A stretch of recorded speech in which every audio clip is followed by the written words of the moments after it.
and served on the budget committee, so I was on most committees during the time I was there. Thank you for being here. He was the first man up there this morning, so y'all, he beat all of y'all. He beat all of y'all. Right. Would you All stand right. close to him, please? I will, Eddie. Thank you very much. Julia's going to have to go in the courthouse pretty soon, so we're going to start some of our talk here at the rally.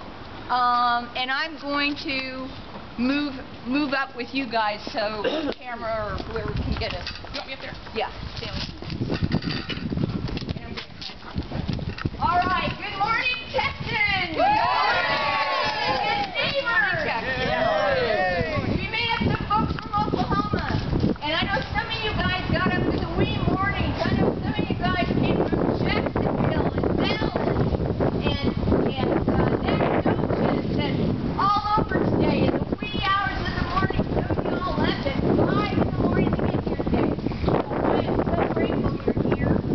My name's Rita Bevy, and a lot of you know me. I am the 391 consultant for Gallatin and Reclaw, the first 391 commission formed in Texas, concerned about the Keystone pipeline and what it could do to their community.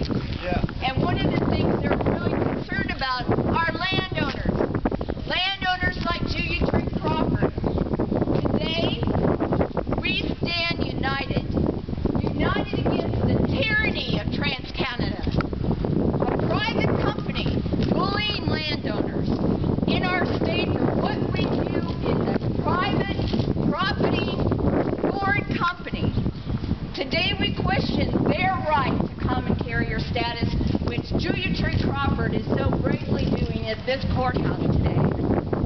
We question their right to eminent domain and their right to bully landowners taking property. It is absurd that anybody can go to the Railroad Commission, check a gender box, and call themselves a common carrier. No questions asked, no guidelines, and no review. So that is what we're facing today. For that matter, anybody behind me can go to the Railroad Commission, check a gender box, and basically be a common carrier. How ridiculous is that? We even checked with the Attorney General's office, and they didn't know the guidelines on who would determine who a common carrier really is or isn't. So that needs to change in this state, and we're hoping it starts here in Paris today. Why do citizens of this state, like Julia Crawford, have to go to court to prove that TransCanada is not a common carrier? Landowners did so in another court case this past August and won. It was called Rice Farmers versus Denbury Green. It was a private CO2 pipeline who went to the Railroad Commission, checked a box, called themselves a common carrier, and actually what they were doing is actually pumping CO2 to one of their private affiliates. They got eminent domain status. The Rice Farmers took them to court, and last August they won. We are hoping to make those same kind of strides on TransCanada starting here today. We are done with TransCanada bullying landowners. Stealing land. Misleading them. Telling them that they have to settle.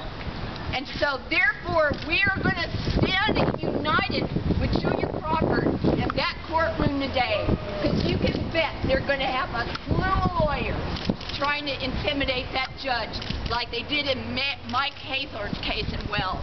And we are here to say no more.